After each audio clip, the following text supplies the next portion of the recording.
Hello दोस्तों, स्वागत है आपका प्रियंका लर्निंग क्लासेज में। 66वीं बीपीएससी बिहार एसएससी बिहार दरोगा और अन्य एग्जाम को ध्यान में रखते हुए घटना चेक की सीरीज चलाई जा रही है। इसके अंतर्गत हम लोग सामान्य विज्ञान के बायो के क्वेश्चन को देखते हैं ताकि एग्जाम में आपका कोई क्वेश्चन न छूटे। तो चलिए हम लोग देखते हैं बायो के क्वेश्चन। आज हम लोग देखेंगे आनुवांशिक इंजीनियरिंग तथा बायोटेक्नोलॉजी के डेटेड क्वेश्चन ताकि एग्जाम में आपका कोई क्वेश्चन न छूटे। इसका नोट्स पहले वीडियो में करवा चुका गया है। तो चलिए हम लोग देखते हैं इसे रेटेड क्वेश्चन। पहला क्वेश्चन है, डीएनए की निम्नलिखित में से किस विशिष्टता ने उसे पीढ़ी दर पीढ़ी आनुवांशिक सूचना संग्रह करने और प्रेषण करने के लिए अद्वितीय रूप से उपयुक्त बनाया है? तो दो रोजिको टू स्टैंडर्ड की पूरकता। नेक्स्ट हम लोग देखते हैं, जेनेटिक इंजीनियरिंग में से किसका प्रयोग होता है? तो प्लाज्मिड्स। इसकी व्याख्या है, जेनेटिक इंजीनियरिंग में प्लाज्मिड का प्रयोग किया जाता है। एक जीवाणु की सभी समान गतिविधियों का नियंत्रण इसके एकल गुणसूत्र और जीन के छोटे छल्ले पर निर्भर करता है, जिसे प्लास्टिड कहते हैं। जेनेटिक इंजीनियरिंग में एक अलग जीव के गुणसूत्र को प्लाज्मिड में डाला जाता है। यह जीवाणु को एक नया पदार्थ बनाने का अनुमति देता है। नेक्स्ट है, लैंगिक जनन से आनुवंशिक विचरण कैसे होता है? तो उपयुक्त सभी जीन के सम्मिश्रण से, क्रोमोसोम को बदलाव से एवं जीन के मिश्रण सफलिंग से। नेक्स्ट है, पुनर्योजन डीएनए प्रौद्योगिकी आनुवंशिक इंजीनियरिंग जीनों को स्थानांतरित होने देता है। तो इसका आंसर होगा पौधे के विभिन्न जातियों में, जंतुओं के पौधे में और सूक्ष्म जीवों के उच्चतर जीवों में।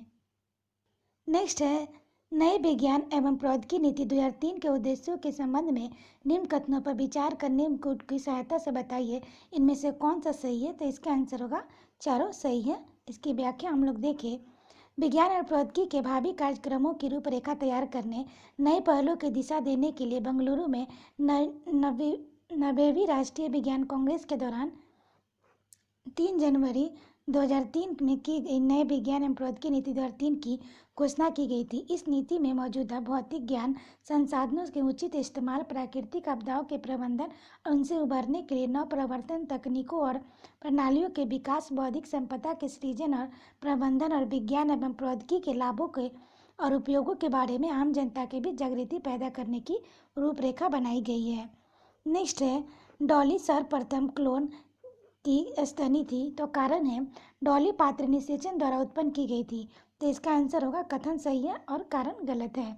इसकी व्याख्या देखिए, डॉली नाम भेड़ एक क्लोन का जन्म स्कॉटलैंड में स्थित रॉसली इंस्टीट्यूट में 5 जुलाई 1996 को इयान ब्लूटिक, कीथ कैम्पबेल और सहयोगियों के प्रयास से संभव हुआ था। बैक्स काई कोशिकाओं से जन्मा यह विश्व में किसी क्लोन स्तनधारी जीव का प्रथम क्लोन था।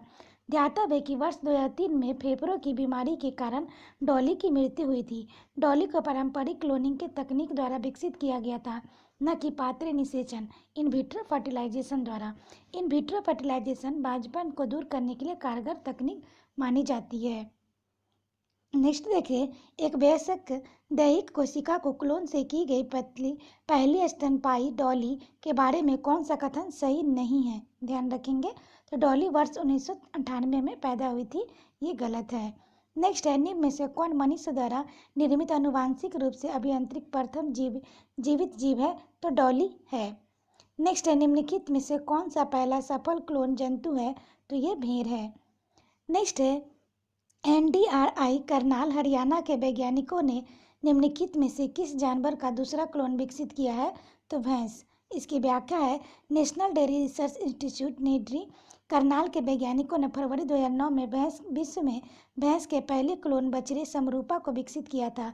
निडरी ने ही वैज्ञानिकों ने जून 2009 में भैंस के दूसरे क्लोन गरिमा का जन्म कराने में सफलता प्राप्त की थी। नेक्स्ट है, गरिमा 2 नाम है एक क्लोन भैंस का। इसकी व्याख्या है, करनाल स्थित राष्ट्रीय डेयरी अनुसंधान संस्थान के वैज्ञानिकों ने अगस्त 2010 में भैंस का गरिमा 2 नामक एक क्लोन विकसित करने में सफलता प्राप्त की थी।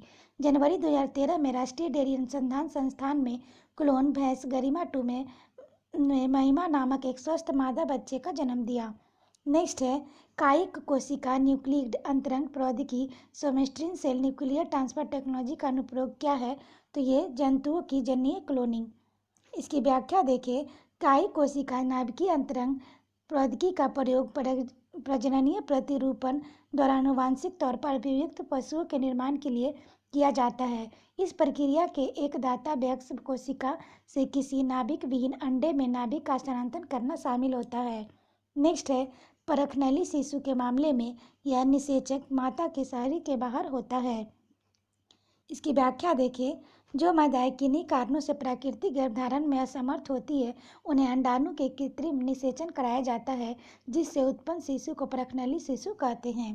परखनली शिशु अंतःपात्र निषेचन विधि में डिंब और शुक्राणु का निषेचन, जो प्राकृतिक रूप से स्त्रियों में फैलोपियन नालियों में होता है, माता के शरीर के बाहर पैट्री पात्रों में कृत्रिम रूप से कराया जाता है। फिर उन्हें भ्रूणों को 6 से 48 घंटे के भीतर महिला के गर्भाशय के प्रत्यारोपित कराकर संतान प्राप्त करते हैं।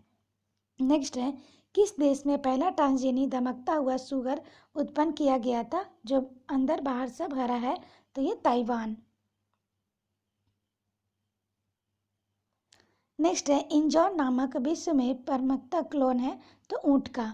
इसकी व्याख्या है, दुबई स्थित ऊंट प्रजनन केंद्र में दुनिया की पहली मादा क्लोन ऊंट वर्ष 2009 में विकसित की गई थी। इस क्लोन ऊंट का नाम इन जॉर्ज रखा गया था। नेक्स्ट है जीव के क्लोन के संबंध में निम्न में से कौन सा कथन सही है, तो यह क्लोन अलैंगिक विधि से उत्पन्न किया जाता है।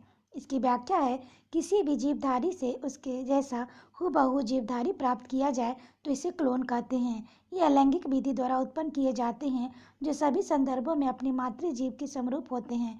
क्लोन प्राप्त करने की प्रक्रिया क्लोनिंग कहलाती है। एक समान जुड़वा क्लोन नहीं होते तथा जीव के 2 क्लोन समान होते हैं।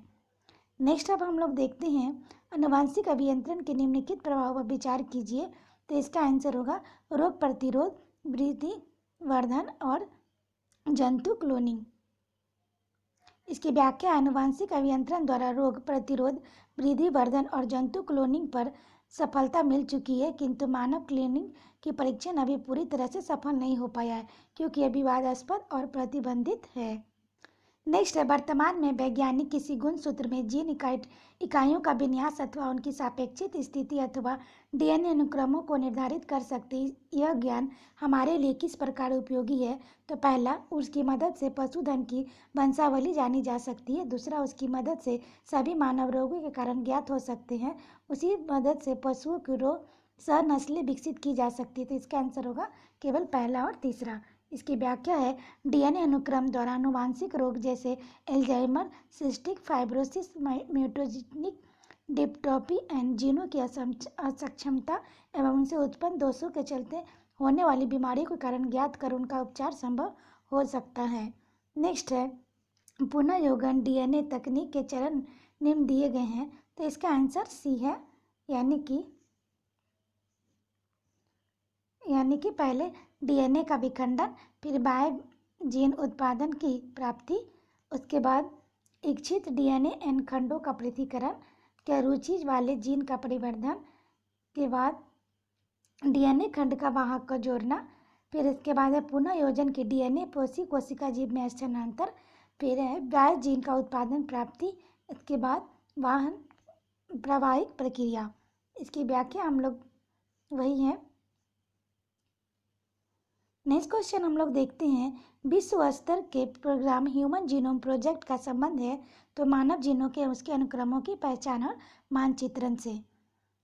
नेक्स्ट है शरीर के वे कोशिकाएं जिनमें शरीर की किसी भी प्रकार की कोशिकाएं में विभाजन या विशिष्टीकरण की क्षमता है, तो उसे कई गंभीर बीमारियों पर शोध के केंद्र बिंदु है, तो उसे कहते हैं, तो स्टेम कोशिका कहते हैं। इसकी व्याख्या है, स्टेम कोशिकाएं भ्रूण की वे आधार कोशिकाएं हैं जिससे आगे चलकर मानव शरीर 210 से अधिक तरह के ऊतक बनते हैं।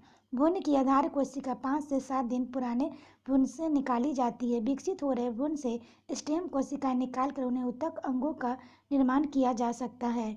नेक्स्ट है अक्सर सुर्खियों में रहने वाली स्टेम कोशिकाओं के संदर्भ में निम्नलिखित में से कौन सा कथन सही है, तो इसका आंसर होगा स्टेम कोशिकाएं नई औषधियों को परखने के लिए प्रयोग की जा सकती है।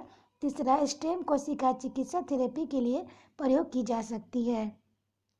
नेक्स्ट है अति विवादास्पद भ्रूणीय स्टेम कोशिका के विकल्प के रूप में कौन सा बायोएथिकल अविवादास्पद स्रोत एवं स्टेम कोशिका है, तो अस्थि मज्जा से व्युत्पन्न स्टेम कोशिकाएं। इसकी व्याख्या देखिए। स्टेम सेल एक मूल कोशिकाएं होती हैं जिससे शरीर के किसी भी अंग की कोशिका को तैयार किया जा सकता है। वैज्ञानिकों के अनुसार इन कोशिकाओं को शरीर की किसी भी कोशिका की मरम्मत के लिए इस्तेमाल किया जा सकता है। स्टेम कोशिका को वैज्ञानिक प्रयोगों के स्रोत के आधार पर भ्रूण, वैक्स और कॉर्ड ब्लड से बांटा जाता है। अधिकांशतः स्टेम कोशिकाएं भ्रूण से प्राप्त होती है। इन्हें जन्म से ही समय सुरक्षित रखना होता है। इन मौलिक कोशिकाओं के अनुसंधान को लेकर काफी विवाद है। कारण यह है कि विकास के प्रारंभिक चरण में मानव भ्रूण में इन कोशिकाओं को प्राप्त करने के दौरान भ्रूण नष्ट हो जाता है। इसलिए नैतिकता के आधार पर इस तरह के अनुसंधानों का विरोध होता रहा है, मगर मौजूदा दौर में इसके वैकल्पिक स्रोतों की तलाश की गई है जिसमें भ्रूण को नष्ट करने की कोई आवश्यकता नहीं होती। गर्भनाल का रक्त, दांत, अस्थि मज्जा आदि स्टेम कोशिकाओं का अविवादास्पद स्रोत है। नेक्स्ट है हाइब्रिडोआ प्रौद्योगिकी एक नया जीव प्रौद्योगिकी उपागम है। तो इसका आंसर होगा एक क्लोनी प्रतिरक्षियों के वाणिज्यिक उत्पादन के लिए। इसकी व्याख्या है एबी लिम्फोसाइट एंड माइलोमा कोशिका के संलयन से प्राप्त शक्कर कोशिका हाइब्रिडोमा कहलाती है। हाइब्रिडोमा क्लोनों का कल्चर इन विट्रो करके एक कोशिकीय प्रतिरक्षियों का उत्पादन करते हैं। इसे हाइब्रिडोमा प्रौद्योगिकी कहते हैं। इसके विकास हेतु जी कोलकर एंड सी मिलसाइट को वर्ष 1984 में नोबेल पुरस्कार दिया गया। नेक्स्ट है बनथरा के प्लांट फील्ड जीन बैंक है। तो इसका आंसर हो जाएगा उपयुक्त सभी पर ध्यान देगा। इसकी व्याख्या देखें। बर्थरा में प्लांट फील्ड जीन बैंक संकटापन्न वर्ग के पौधों को सुरक्षित रखेगा, जैविक विभिन्नता की दृष्टियों को रोकेगा तथा आर्थिक दृष्टि से महत्वपूर्ण पौधे की पहचान करेगा। नेक्स्ट है कपास के कीट-रोधी पौधे आनुवंशिक इंजीनियरिंग द्वारा एक जीन को निविष्ट कर निर्मित किए गए हैं जो लिया गया है तो जीवाणु से। इसकी व्याख्या है कपास के कीट-रोधी पौधे आनुवंशिक अभियांत्रिकी द्वारा जीन को निविष्ट कर निर्मित किया गया है जिसे जीवाणु बैसिलस thuringiensis द्वारा तैयार किया गया है। इस जीव विष का नाम बीटी है। बीटी जीव विष जिन जीवाणुओं को क्लोनीकृत होकर पौधे में अभिव्यक्त होकर कीटों की प्रतिरोधकता को उत्पन्न करता है जिससे इसमें कीटनाशकों के उपयोग की आवश्यकता नहीं होती। इस तरह जैव पीड़कनाशियों का निर्माण होता है जैसे बीटी कपास, बीटी मक्का इत्यादि। नेक्स्ट है अमेरिकी बहुराष्ट्रीय कंपनी मोनसांटो ने कीट प्रतिरोधी कपास की किस्म बनाई है जिसका भारत में क्षेत्र परीक्षण किया जा रहा है। निम्नलिखित जीवाणुओं में से किसी एक की आविष्य जीन एक पारजीनी कपास में अनंतरण हुआ है तो बैसिलस thuringiensis। नेक्स्ट है सूक्ष्म जीव जो बीटी कपास के उत्पादन में से संबंधित है वह एक जीवाणु है।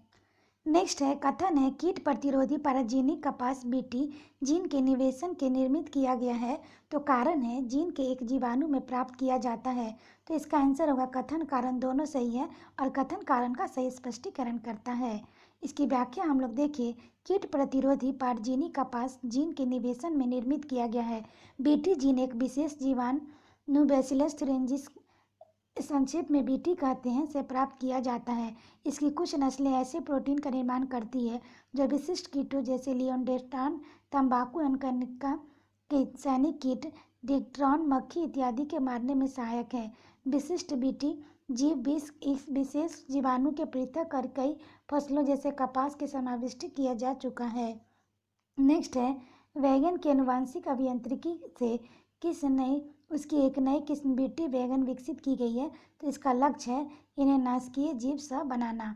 इसकी व्याख्या है बीटी वैगन आनुवंशिक अभियांत्रिकी से विकसित वैगन की नई किस्म है। इसमें वैगन से बैसिलस thuringiensis नामक जीवाणु के विशेष जीन CRY1AC को निवेशित किया जाता है जिससे एक प्रकार का विष टॉक्सिन बीटी टॉक्सिन उत्पन्न होता है जो वैगन में लिपिडोट्रिप्टोन कीटों और ब्रिंजल फूट बोरोन, सूट बोरोन आदि के विरुद्ध प्रतिरोधक क्षमता उत्पन्न करता है।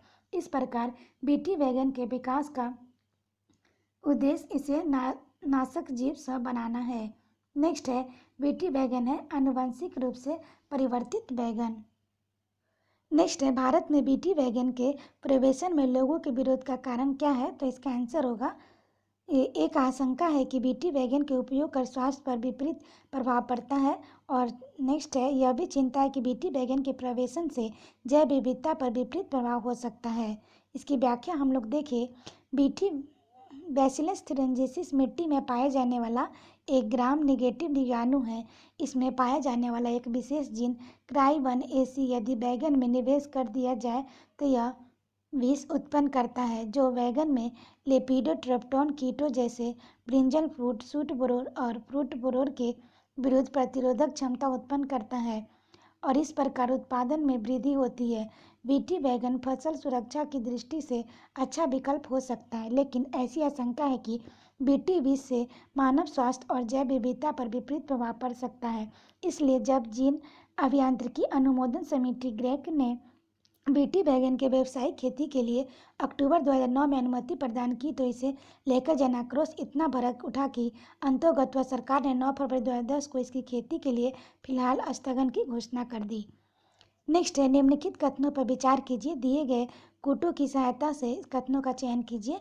तो इसका हो जाएगा, सर्वप्रथम व्यवसायीकरण के लिए जाने वाला आनुवांशिक रूप से अभियंत्रण की फसल उत्पादन फ्लेवर सेवर टमाटर था। और दूसरा, फ्लेवर सेवर के पके हुए फल अधिक अवधि के लिए दृढ़ रहते हैं और पौधे पर पकने के बाद बाजार में स्थानांतरित किए जा सकते हैं। नेक्स्ट है, निम्नलिखित तकनीकों परिघटनाओं पर विचार कीजिए। पहला, फल वाले पादपों के मुकुलन और रोपण। दूसरा, कोशिका द्रवी नरबंधता जीन निर्भरता। तो इसका आंसर होगा दूसरा और तीसरा। इसकी व्याख्या देखें। ट्रांसजेनिक फसलों को बनाने में प्रयुक्त होता है। कोशिका द्रवी नरबंधता जीन निर्भरता मुकुलन और रोपण से पादपों की आनुवांशिक संरचना नहीं बदलती। नेक्स्ट है, जीवों के निम्नलिखित प्रकारों के पर विचार कीजिए। तो इसका आंसर होगा जीवाणु, कवक और पुष्पीय पादप। इसकी व्याख्या है, बैसिलस थुरिनजेंसिस एक जीवाणु है जिसका प्रयोग जैव कीटनाशक के तौर पर किया जाता है। ब्यूवेरिया बेसियाना नामक कवक भी एक प्रमुख जैव कीटनाशक है। जैव कीटनाशक के रूप में प्रयुक्त होने वाले पुष्पीय पादप का सर्वश्रेष्ठ उदाहरण नीम है। जैव कीटनाशकों का पर्यावरण पर कोई हानिकारक प्रभाव नहीं पड़ता क्योंकि इनके अवशेष बायोडिग्रेडेबल होते हैं।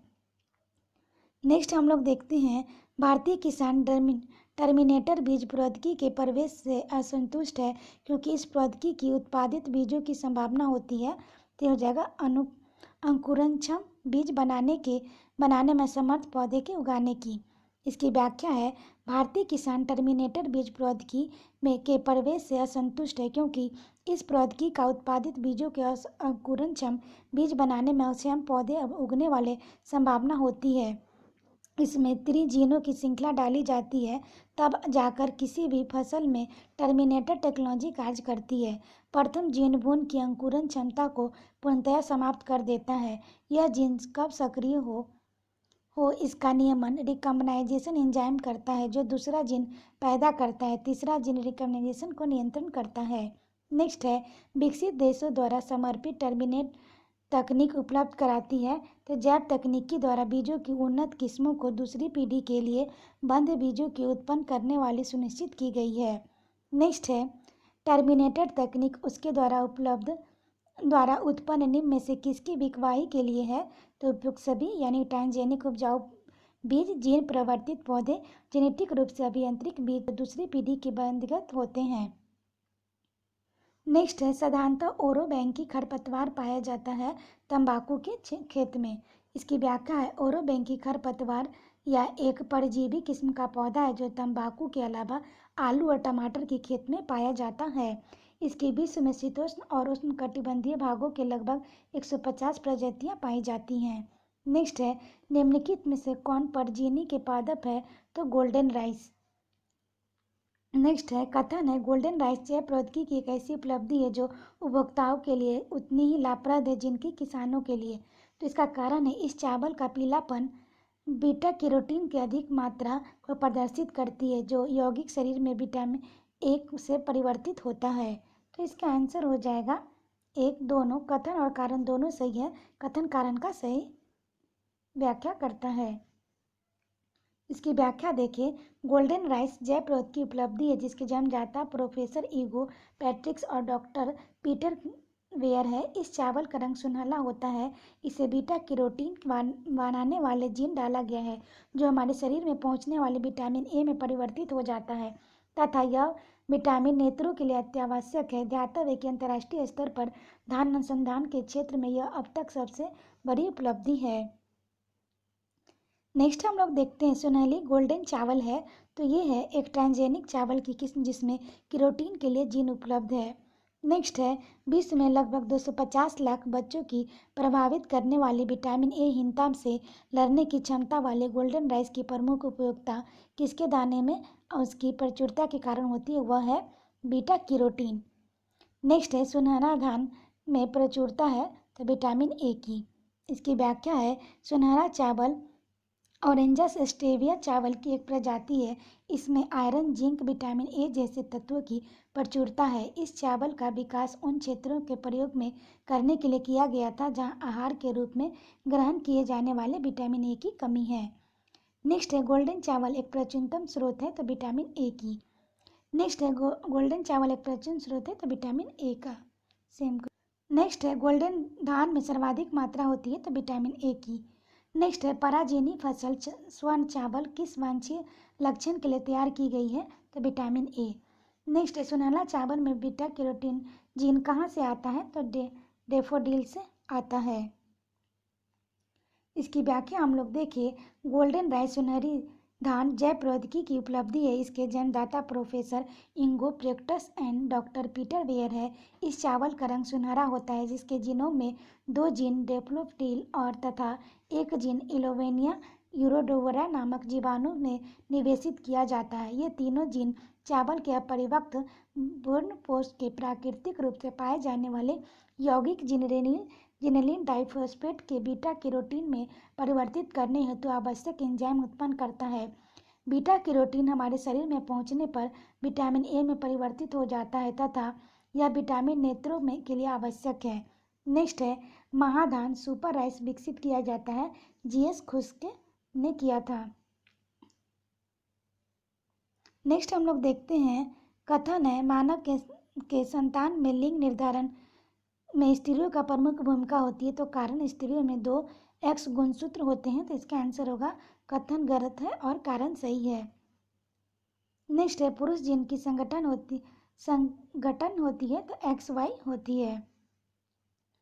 नेक्स्ट हम लोग देखते हैं एमनियोसेंटेसिस एक तरीका है जो बताता है भ्रूण के लिंग को।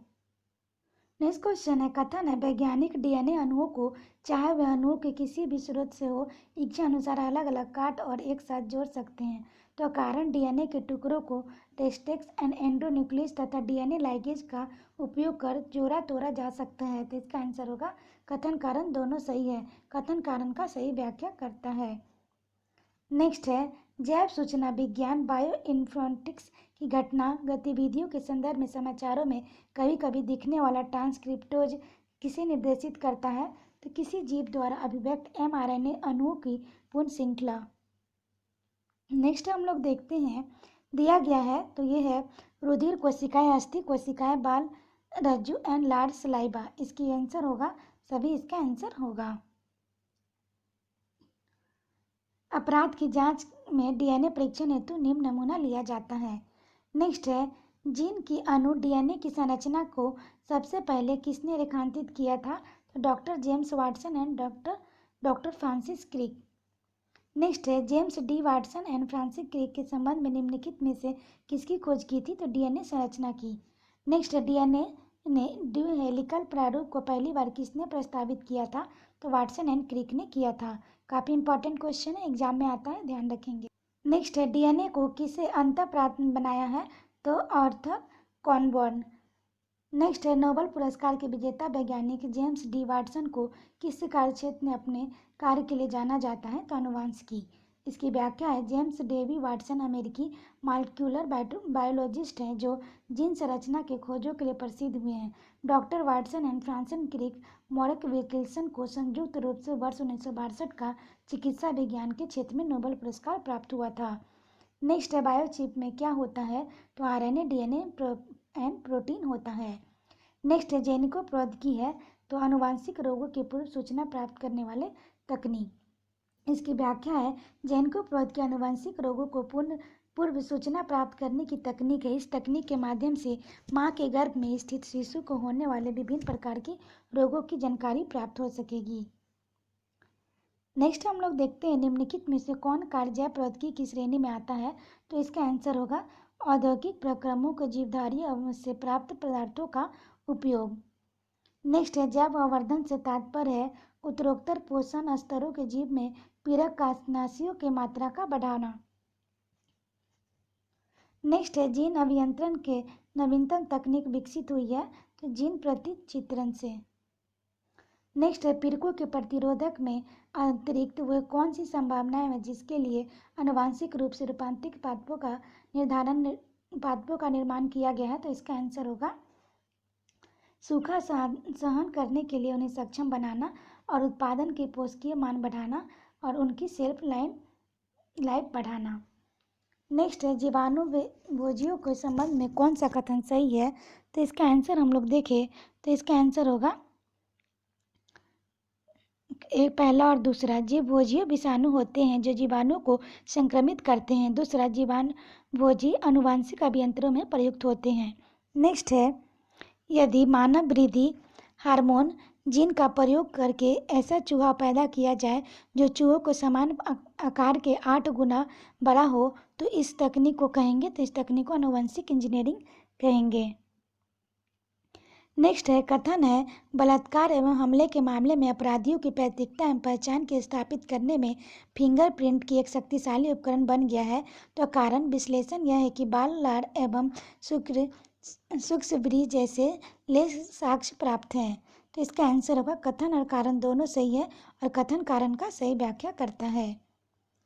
इसकी व्याख्या देखें बलात्कार हत्या के मामले में अपराधियों की पहचान करना और पैतृकता को स्थापित करने आनुवांशिक रोगों की पहचान करने इत्यादि में डीएनए फिंगरप्रिंटिंग का प्रयोग किया जाता है। इसके विश्लेषण हेतु अपराधी के बाल लार एवं ड्राई सीमेन जैसे लेस साक्ष्य प्राप्त है। यह जांच तकनीक इस तथ्य पर आधारित है किसी भी वंश या व्यक्ति के गुणसूत्रों को विशिष्ट आनुवांशिक गुण प्रदान करने वाले आधार डीएनए के निश्चित निस्वरूप होता है जो कि उस व्यक्ति एवं वंश के संबंधित के अनुरूप ही होगा तथा किसी भी दो व्यक्तियों के डीएनए प्रतिरूप कभी भी एक समान नहीं हो सकते हैं। नेक्स्ट है शिशु का पितृत्व स्थापित करने के लिए निम्नलिखित में से किस एक तकनीक का प्रयोग किया जा सकता है। तो डीएनए फिंगरप्रिंटिंग। नेक्स्ट है पैतृकता सिद्ध करने के लिए निम्न में से कौन सहायक है। तो डीएनए अंगुली छाप। नेक्स्ट है मानव की पहचान की सुनिश्चित करने के लिए जैव प्रौद्योगिकी आधारित अत्याधुनिक तकनीक को काम में लाया जा सकता है। DNA fingerprinting. नेक्स्ट है डीएनए फिंगरप्रिंटिंग के उपयोग द्वारा इंग्लैंड का पहला अपराध किस वर्ष हल किया गया। तो 1983 में किया गया। नेक्स्ट है डीएनए फिंगरप्रिंटिंग का उपयोग किन निम्न क्षेत्रों में होता आया है। तो उपरोक्त सभी यानी कि केवल न्यायालयीय छानबीन में, सहायक वैज्ञानिक प्रशिक्षण में, केवल पैतृत्व विवाद में, केवल संकटापन्न प्राणियों के रक्षण में, यानी कि सभी में किया जाता है। नेक्स्ट हम लोग देखते हैं कथन है डीएनए फिंगरप्रिंटिंग पितृत्व स्थापत्य और बलात्कार वादों में अपराधी की पहचान हेतु महत्वपूर्ण परीक्षण बन गया है। तो कथन होगा कारण डीएनए परीक्षण हेतु बाल सूखे रक्त सूक्ष्म नमूने प्राप्त होते हैं। तो इसका आंसर होगा कथन कारण का दोनों सही है, कथन का सही स्पष्टीकरण करता है। नेक्स्ट है किसी व्यक्ति की जीवमितीय पहचान हेतु अंगुली छाप क्रमविकसन के अलावा निम्नलिखित में से कौन सा प्रयोग किया जाता है। तो इसका आंसर होगा पहला, दूसरा, तीसरा, यानी प्रतालिका क्रमविकसन, दृष्टि पसल क्रमविकसन एवं वाक अभिज्ञान। नेक्स्ट हम लोग देखते हैं अंगुलियों के निशानियों के बहुरंगी सतह को उभारने के हेतु क्या प्रयुक्त होता है। तो फ्लोरोसेंट पाउडर का प्रयुक्त होता है। नेक्स्ट है कौन ट्रांसजेनिक द्वारा नहीं पाया जा सकता। तो क्लोनीकृत जंतुओं का उत्पादन। नेक्स्ट है निम्नलिखित में से कौन सा एक सजीव जीवों में नई जाति उत्पत्ति के लिए सर्वाधिक महत्वपूर्ण घटक है। तो उत्परिवर्तन। नेक्स्ट है जीन के भीतर अनुक्रम आधार परिवर्तन कहलाता है। तो उत्परिवर्तन। नेक्स्ट है जब एक जीन दो या दो से अधिक भिन्न भिन्न लक्षणों की एक साथ नियंत्रित करता है तो यह तत्व कहलाता है बहुप्रभाविता कहलाता है। नेक्स्ट है जीन चिकित्सा में एक त्रुटिपूर्ण जीन के कार्य को ठीक करने हेतु इसका कोई दूसरे सही जीन का प्रविष्ट किया जाता है। इसकी व्याख्या है, जीन उपचार का उद्देश्य शरीर के समान क्रियाओं को बनाए रखने के लिए शरीर की कोशिकाओं में सामान्य जीनों के प्रवेश कराकर बीमारी का निदान करना होता है। सोमैटिक जीन थेरेपी मानव की आनुवंशिक बीमारियों के उपचार हेतु प्रयुक्त की जा रही है। आशा करते हैं आपको वीडियो पसंद आया होगा। वीडियो पसंद आए तो लाइक करें, शेयर करें एंड साथ ही चैनल को सब्सक्राइब करें। तो आज के लिए इतना ही दोस्तों, फिर मिलते हैं नेक्स्ट वीडियो में। Thank you.